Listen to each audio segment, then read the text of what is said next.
Thank you for joining me today on From Dirt We Grow. I am Stephanie Kendall, and I'm happy to have you tuned in. And you're tuned into the place for truth, the place that's not afraid to deep dive into the real issues that it will take to make real changes. So for today, we're going to look into another one of the recently signed executive orders from the current administration. Before we do that, though, I want to ask you if you could to hit that subscribe button for me. I would appreciate that if you have not already.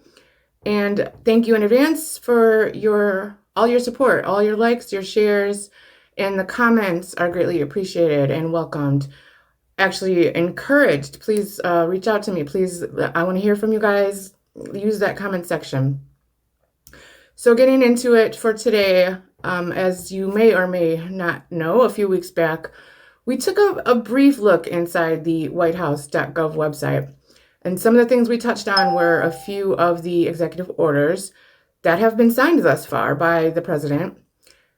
So in the next few weeks or sporadically, I want to dive deeper into some of the executive orders that really have caught my attention here. The one we looked at last week was all about strengthening law enforcement and enhancing protections for law enforcement. If you haven't checked that one out, please do so at some point.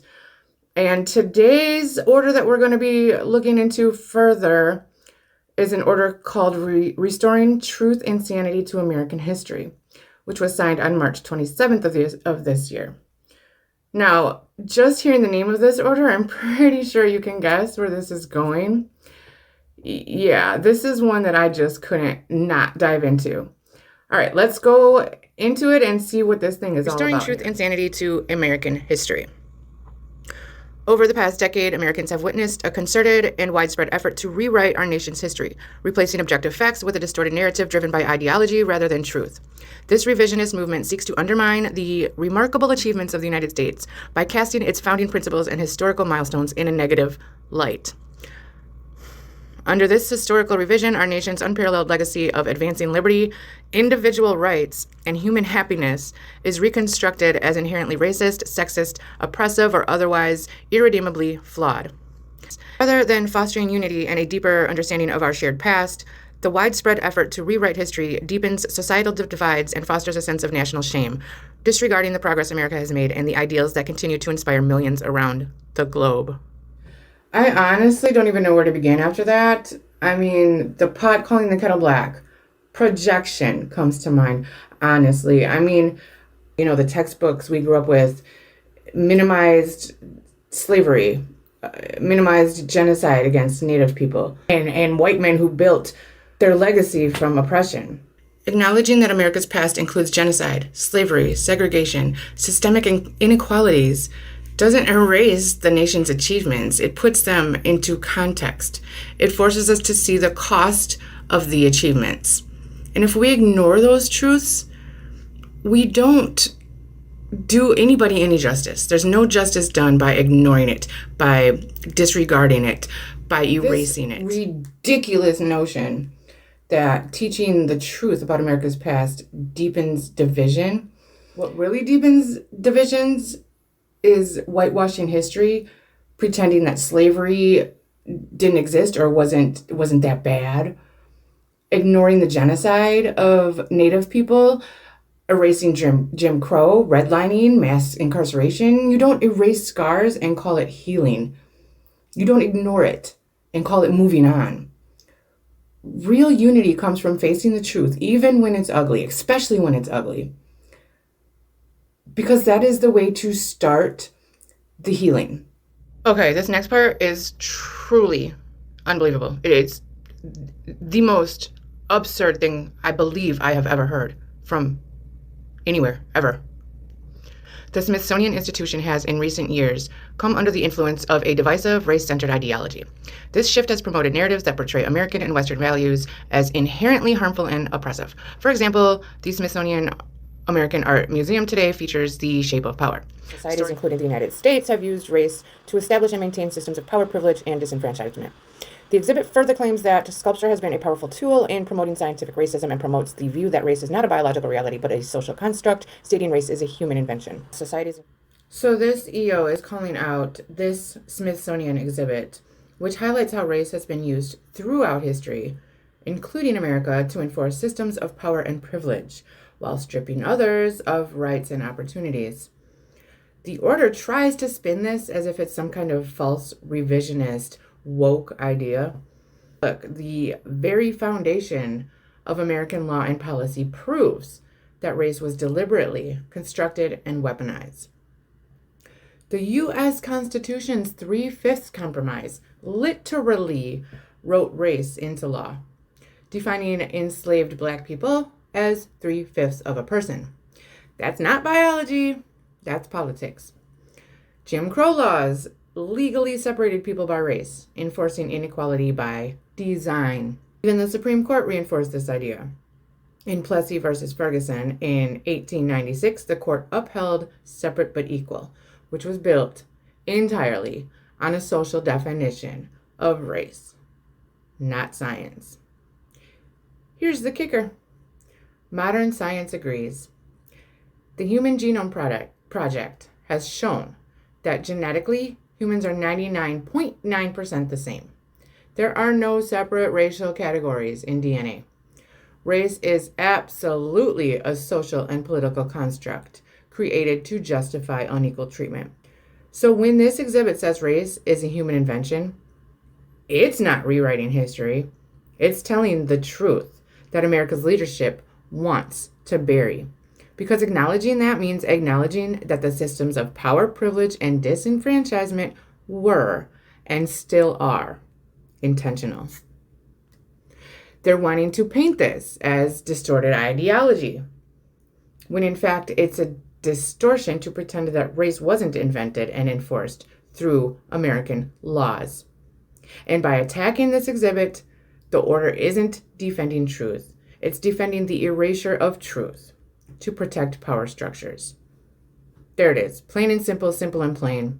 Museums in our nation's capital should be places where individuals go to learn, not to be subjected to ideological indoctrination or divisive narratives that distort our shared history.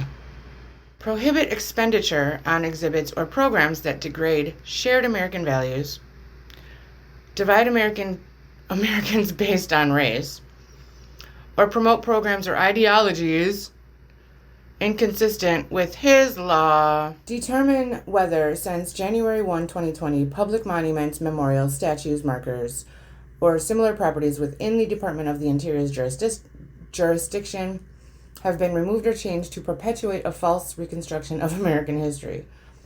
You know, the fact that a leader would even think about doing something so destructive and egotistical tells you just the kind of person he is, and that this is about power and control. The moment you can control the past, you can control the present. So, you know what this reminds me of, and this is just my opinion, but it seems to me like he is running the country like he used to run his business. And let's just say that didn't work out so well. Let's do some comparisons here. Pre-politician days as a businessman, he filed for bankruptcy multiple times, which means closing businesses and leaving his employees, contractors, lenders unpaid. And in comparison now, running the country uses the national budget like his own personal piggy bank, like casino chips. It's all risk, and he's leaving the citizens holding the bag. He likes to overpromise and underdeliver. In the business world, he promised big things for Trump University, life-changing education.